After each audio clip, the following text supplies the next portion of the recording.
Welcome back to Highland Spring Farm. We are in our farm store here, and it's beef pickup day.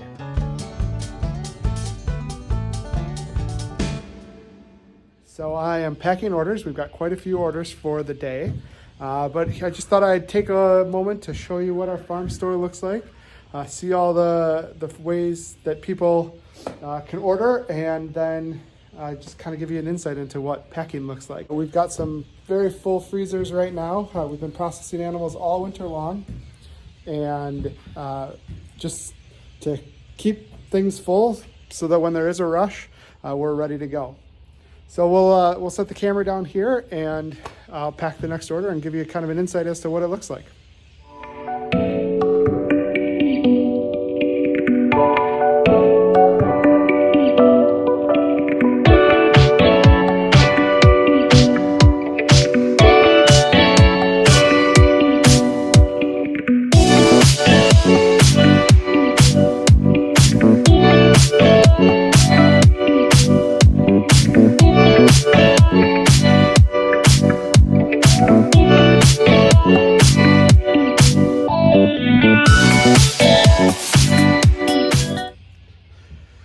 So here we've got all of our orders packed.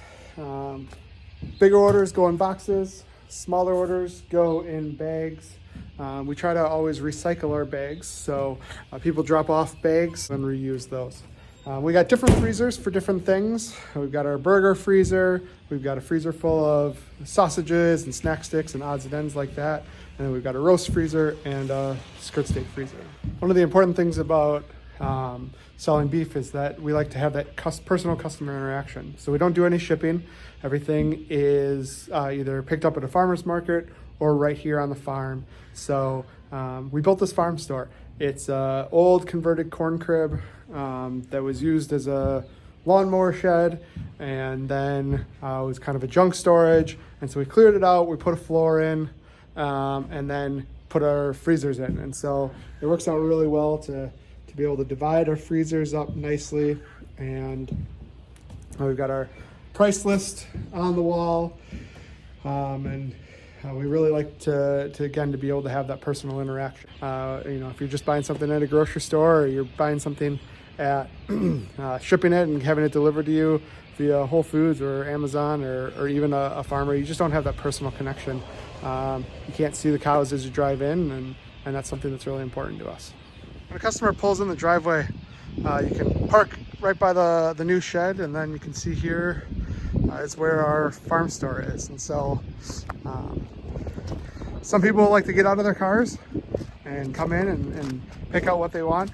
Other people who ordered online are able to just come and I'll bring it out to them, and they can hang out in their cars. But again, it's just a nice opportunity to be able to see all the different cuts. We've got ribeyes, we've got sirloins, we've got tenderloins, New York strips, T-bones, just so many different options. Now, while beef pickup is going on, I like to try to multitask and check out, do a few of the other chores that we have going on. We've got our chicken coop that is almost completely done with its remodel. Back door, people doors on. We've got our new windows with chicken netting on it.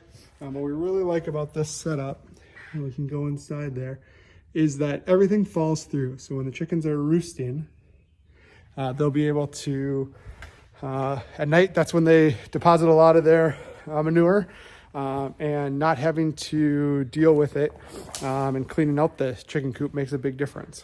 So we're really happy about that design, and it's worked out really well for us. So I know we haven't looked at the chickens in a while, but they are really getting big.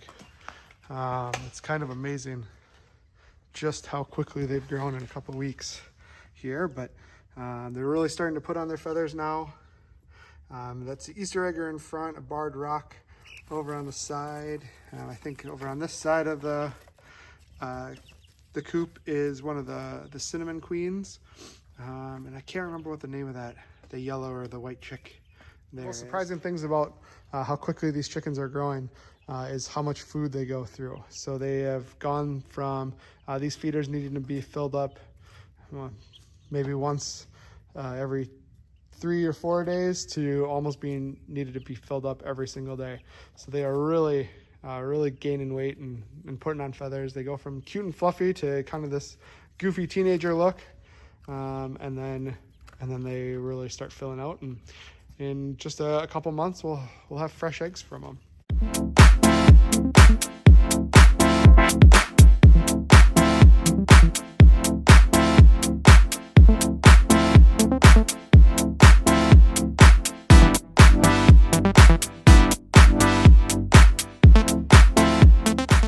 So chicks are all watered.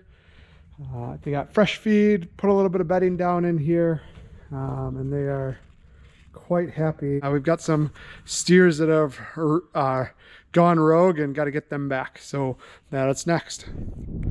So we got our bullpen here. Bulls are hanging out, and then all the calves figured out how to get way out in that far pasture. So they're not supposed to be there. Well, I think we found the problem. In the lane here, the cows seem to have knocked down 2 of the gates, causing the escape.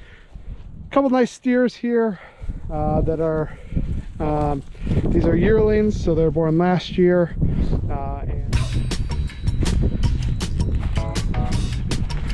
Come on, girls!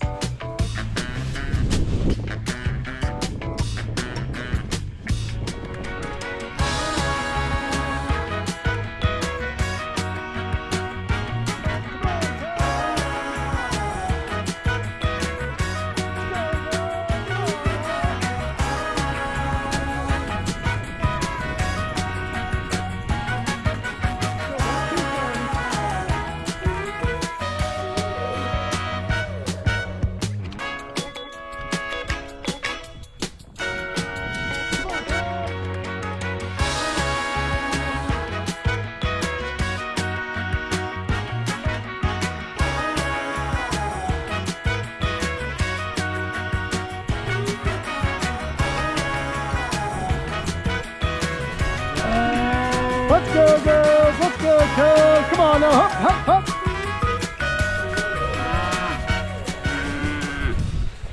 This was the same group of cows that we had in the weaning pen a couple videos ago.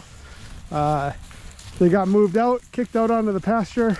There just got to be too many steers in that weaning pen. I still have that one nice big dun cow in here, Latte. She's got a little bit of a bad hip, so even though she's kind of the boss cow and a little bit bigger than everybody else, we've got her in here just so that she can heal and doesn't have to walk quite so far as everybody else in the cow herd. All right, now let's go. Hop, hop, hop, hop, hop.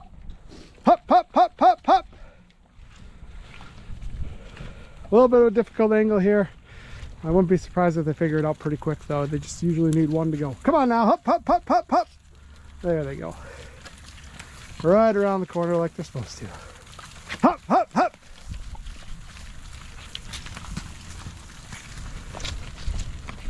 Come on now, let's go. Come on now. Let's go, big boy.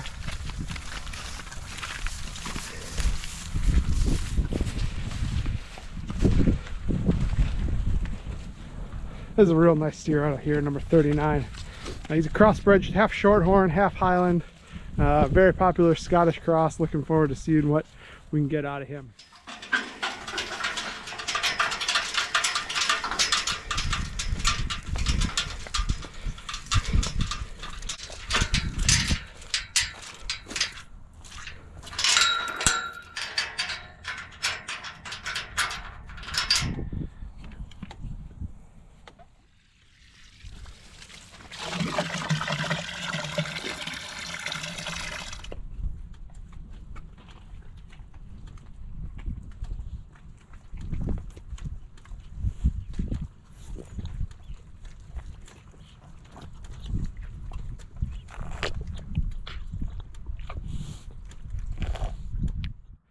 That's going to do it for today's video.